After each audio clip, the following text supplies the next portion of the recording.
एक फोन बाळासाहेबांचा गेल्यानंतर दिल्लीतले लोक कापायचे चळा. आता दिल्लीतला फोन आला का मेंढ्यांची दाढी कापते चळा. कोणत्या तोंडाने तुमच्या तोंडाला लागले शेण आणि आमचं तोंड हुंगाला तुम्ही येताय? पूर्ण नखशिकांत भ्रष्टाचाराने बरबटलेली पार्टी आहे. गद्दारांचे दोन मालक महाराष्ट्रामध्ये फिरतायत. कोण गद्दार तुम्हाला माहिती आहे आणि मालक कोण तेही माहिती आहेत. सरळ उघड सांगतो. कारण परवा मी जेव्हा पत्रकार परिषद घेतली तेव्हा मी बोललो की यापुढे मी जी काही टीका करणार आहे ते देशाच्या पंतप्रधानांवरती नसेल तर नरेंद्र मोदींवरती असेल.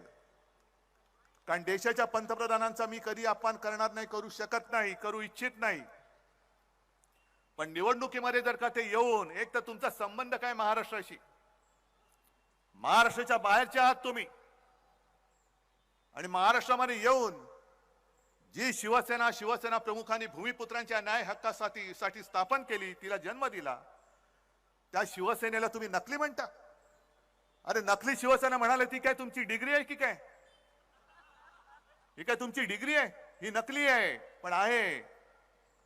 मग त्यांचे दुसरे पार्टनर आले, खंडेणीखोर पक्षाचे दुसरे नेते अमित शहा, ते बोलून गेले शिवसेना नकली आहे. बोला तुम्ही, पण मी तुम्हाला जे भारतीय जनता पक्षाला म्हणतोय की हा भाडखाऊ जनता पक्ष आहे. भाडखाऊ आहे, भेकड आहे, भ्रष्ट आहे. नाही, नुसतं मी काहीतरी बोलायचं म्हणून भची बाराखडी नाही बोलत आहे. मी भेकड एवढ्यासाठी म्हणतोय की ज्या पद्धतीने त्यांनी आपले गद्दार फोडले, ईडी, इन्कम टॅक्स, सीबीआयचं बंदूक लावली त्यांच्या डोक्यावरती आणि घेऊन गेले. या इथूनच पालघर मधनच गेले ना ते सुरतेला. म्हणूनच मी पालघर मध्ये आलोय. बघू याच्या पुढे कोण गद्दार जाऊ शकतो गुजरातला, तेच बघायला आलेलो आहे.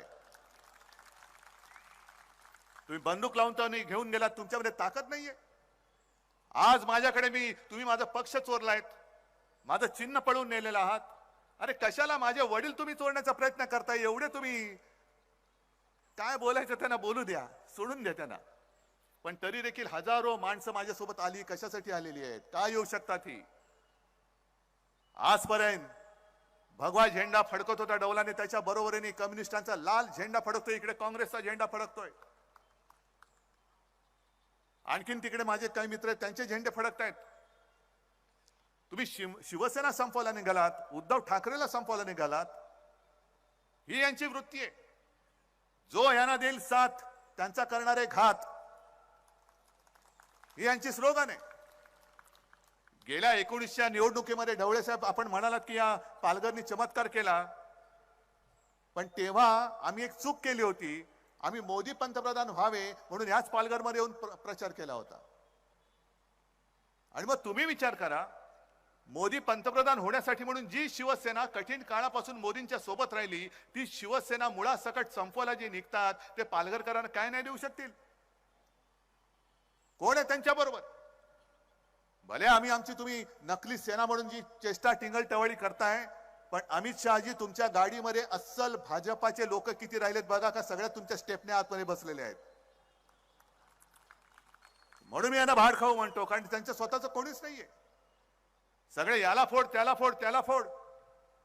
आता आमदार भुसारा सांगत होते आपण आपलं महाविकास आघाडीचं सरकार असताना काय काय कामं केली, आणि मला ते सांगत होते की उद्धवजी बोलायला लागलो तर तासभर पुन्हा पडणार नाही, आणखीन बरंच बोलता येईल, एवढी कामं आपण केली होती. मग एकदा माझं काय मत आहे की निवडणुकीमध्ये एकमेकावरती दोष आरोप करण्यापेक्षा अशी एक निवडणूक करा.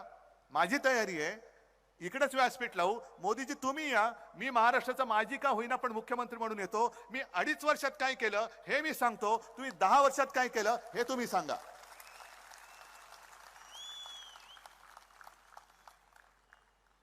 नुसतं आपली टीका करायची प्रत्येक भाषणामध्ये. अरे उद्धव ठाकरे जर का तुम्ही संपवला आहात, तर मोदीजी तुम्ही विश्वगुरु आहात, संपूर्ण जगातले लोकप्रिय नेते आहात, पण तुम्हाला प्रत्येक सभेमध्ये उद्धव ठाकरेचा उद्धार केल्याशिवाय तुमचं भाषण पूर्ण का नाही होत? अमित शहा तुम्ही देशाचे गृहमंत्री आहात, आता होतात म्हणायला पाहिजे, कारण आता त्यांचं संपलं काम. तुम्ही तिकडे चीनला उत्तर द्यायला पाहिजे. जो चीन अरुणाचल मध्ये घुसतोय, लेह लडाख मध्ये घुसतोय, इकडे त्या तिकडे शेपट्या घालतात. चीन घुसला तरी चालेल, पण उद्धव ठाकरे संपला पाहिजे. संपवा. माझं आव्हान आहे, उद्धव ठाकरेला संपवून दाखवा. हे सगळे उद्धव ठाकरेचे प्रेमी माझ्या समोर बसलेले आहेत, महाराष्ट्रभर पसरलेले आहेत. अहो, तुम्हाला आम्ही निवडून दिलं होतं ते चीन, पाकिस्तान वगैरे वगैरे जे देशाचे शत्रू आहेत त्यांना संपवण्यासाठी दिलं होतं. पण देशाचे शत्रू मोकाट आहेत, त्यांच्याकडे बघायला सुद्धा तुमची काय हवा टाईट होते, घाबरता. पण इकडे फणा काढून बसता आणि तिकडे शेपट्या घालून फिरता. हा तुमचा भाडखाऊ जनता पक्ष नाही तर तो दुसरा कोणता जनता पक्ष आहे? ना खाऊंगा ना खाणे दूंगा. ढवळे साहेब, आपण बोललात ते बरोबर आहे. आणि मला खरंच बरं काय वाटतंय की ग्रामीण भागात कुठेही जा, प्रत्येक जणाला विचारलं की तुम्ही मत कोणाला देणार, ते सांगतात या वेळेला काही हो, भाजपला आम्ही मत देणार नाही, मोदींना तर अजिबात देणार नाही. आणि महत्वाचा मुद्दा जो प्रचारातला आहे, प्रचारातला म्हणण्यापेक्षा लोकांच्या मनातला आहे, तो प्रश्न मी तुम्हाला विचारतो. तुम्हाला देशात सरकार पाहिजे ना, हो की नाही? मग तुम्हाला मोदी सरकार पाहिजे की भारत सरकार पाहिजे? पण ते तर जाहिरात करतात मोदी सरकार. ते त्यांना तुम्हाला सिद्ध करून दाखवावं लागेल.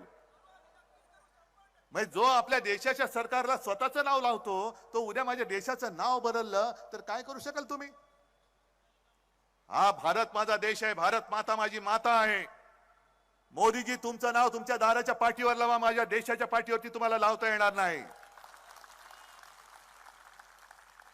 काय तुम्ही आता उद्या पंतप्रधान पदावर उतरल्यानंतर कदाचित तुम्ही झोडी अडकून जाल कुठे गुहेत, तर गुहेच्या बाहेर लावा, नाही तर गुजरातात परत गेल्यानंतर तुमच्या दाराच्या बाहेर मोदीचं नाव लावा. पण माझ्या देशाच्या सरकारवरती मोदी नाव पुन्हा लावता कामा नये, येता कामा नये. अरे 140 कोटीचा हा देश, एक माणूस सगळ्यांना गुलाम बनवू शकतो. एक माणूस जणू काही स्वर्गातून अवतरलेला आहे आणि तुम्ही माझे गुलाम आहात, अशा पद्धतीने राजवट तो चालू शकतो. आणि आम्ही काय नेबलाटासारखे पुन्हा एकदा पुन्हा एकदा पुन्हा एकदा आपकी बार बार बार, काही नाही, आपकी बार भाजपात तडीपार तडीपार करून टाकाय ना. घराणेशाहीवरनं ते आमच्यावरती आरोप करतात. अरे मी तर नेहमी सांगतो की मला अभिमान आहे माझ्या आई वडिलांचा, मला अभिमान आहे आणि मी तयार आहे. जसं मोदींना मी सांगतो एका व्यासपीठावरती येऊन, तुम्ही तुमच्या 10 वर्षाचा हिशोब मांडा, मी माझ्या 2.5 वर्षाचा मांडतो आणि लोकांवरती सोडा. मग ईव्हीएम मध्ये खेळ नाही करायचा, ईडी, इन्कम टॅक्स, सीबीआय नाही लावायचं. लोकांना निर्णय घेऊ द्या, माझी तयारी आहे. एक तर लोक तुम्हाला घरी पाठवतील, नाहीतर लोक मला घरी पाठवतील. मला मंजूर आहे, जनतेचा फैसला मला मंजूर आहे. पण सगळीकडनं जणू काही हे ईडी, इन्कम टॅक्स, सीबीआय वाले यांचे घरगडी आहेत. अशा पद्धतीने आपल्या कार्यकर्त्यांच्या मागे लावायचे. अहो, साधा तो अमोल कीर्तीकर तुम्ही येऊन बघा, चांगला तरुण पोरगा आज उभा राहिलेला आहे, तिकडनं निवडून येतो. जशी भारतीताई येते ना, तसं अमोल कीर्तीकर तिकडनं निवडून येतोय. पण अमोल कीर्तीकरचं नाव जाहीर झालं, लगेच ईडी वाले मागे.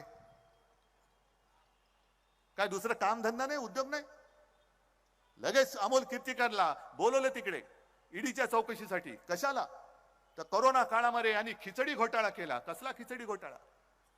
अहो, तुम्ही एवढे जे खाऊन बसलेला आहात, निवडणूक रोख्यांचे 8,000 कोटी, हे तर काहीच नाहीये. त्याच काळामध्ये जो पीएम केअर फंड म्हणून गोळा केला होता, लाखो कोटी रुपये त्याच्यामध्ये गोळा झाले, लाखो कोटी रुपये. कोण बोलतंय त्याच्यावर? एक साधा माझा कार्यकर्ता, त्याच्यावर तुम्ही खोटे आरोप लावता. खिचडी घोटाळा केला म्हणून तिकडे एकाला तो तुरुंगात टाकला. त्याचा ज्या कंपनीचा मालक आहे तो मिंदेकडे गेलाय, तो मोकाट आहे. पण त्याच्याकडे काम करणारी जी लोक आहेत त्यांना तुम्ही ईडी आणि ईडी बीडी सगळं काय त्याच्या मागे लावताय. ही तुमची लोकशाही आहे. पण पीएम केअर फंडाचा जो घोटाळा आहे त्याची चौकशी नाही करायची, त्याच्यावरती प्रश्न नाही विचारायचा. पीएम केअर फंड हा खाजगी फंड आहे. कोणाचा खाजगी? मग पीएमचा अर्थ काय? तुम्ही हास्य जत्रा बघत असाल ना, पाहता की नाही? का बघत नाही की हो की नाही? त्याच्यामध्ये ते काय बघा, प्रभाकर मोरे आहे ना. मग पीएमचा अर्थ काय? प्रभाकर मोरे फंड आहे. पीएमचा अर्थ काय? पीएम केअर फंडाचा अर्थ काय? मग प्राईम मिनिस्टर त्याचा जर का अर्थ नसेल तर तो खाजगी फंड कोणाचा आहे आणि उद्या मोदी खाली उतरल्यानंतर तो फंड कोणाच्या ताब्यात जाणार आहे याचं उत्तर मला त्यांनी द्यायला पाहिजे. पण एका बाजूला भरपूर घोटाळे करायचे. बरं, घोटाळे केल्यानंतर अमित शहा तुम्हाला जर का वाटत असेल की तुम्ही म्हणाल ती पूर्व दिशा, नाही, अजिबात नाही. तुमचे जे काही चोचले चाललेले आहेत, भ्रष्टाचारी ते तुका मेळ व्हावा, म्हणजे कोणी किती भ्रष्टाचार केलेला आहे. मी मागे पण सभेत सांगितलं की किती कोटीचा घोटाळा केला, किती पैसे खाल्ले. 5 कोटी हाकलून द्या याला. किती केले? 50 कोटी. थोडा बाजूला ठेवा, आपल्याला काहीतरी गद्दार विकत घ्यायला येतील. 50 खोके आहेत ना, बाजूला घ्या. मग 500 कोटी, अरे याला घ्या. 70,000 कोटी, अरे हे तुला उपमुख्यमंत्री करतो. म्हणजे ज्याचा घोटाळा मोठा तेवढा यांच्याकडे मान मोठा. कोणत्या तोंडाने तुमच्या तोंडाला लागले शेण आणि आमचं तोंड हुंगायला तुम्ही येताय? पूर्ण नखशिकांत भ्रष्टाचाराने बरबटलेली पार्टी आहे. एक सुद्धा त्यांच्यामध्ये ओरिजिनल भाजपवाला आता शिल्लक राहिला असेल तो या उपऱ्यांच्या सतरंजा उचलायला त्यांनी ठेवलेला आहे. सगळे उपरे येत आहेत. कोण आहे? मिंधे कुठून आले? शिवसेनेतून आले. दुसरे 70,000 कोटी वाले कुठून आले? पवार साहेबांकडनं आले. एक गोष्ट तुम्हाला आता नक्की कळली पाहिजे की जी भाजपच्या लक्षात आलेली आहे. जसं काही वर्षांपूर्वी अचानक आपले मोदीजी संध्याकाळी 8 वाजता टीव्हीवरती आले होते आणि त्यांनी घोषणा काय केली होती? आज रात्री 12 पासून सगळ्या ज्या नोटा आहेत त्या नुसत्या कागदाच्या तुकडे असतील, त्यांना काडीची किंमत राहणार नाही, मी नोटबंदी जाहीर करतो आहे. आता त्यांना लक्षात आलंय की महाराष्ट्रातल्या जनतेने नाणेबंदी केलेली आहे. या महाराष्ट्रामध्ये मोदींचं नाणं चालणार नाही. इकडे ठाकरे आणि पवारांचंच नाणं वाजणार, मोदींचं नाणं वाजू शकत नाही. आणि म्हणून ही सगळी फोडाफोड चाललेली आहे. शिवसेना फोड, राष्ट्रवादी फोड.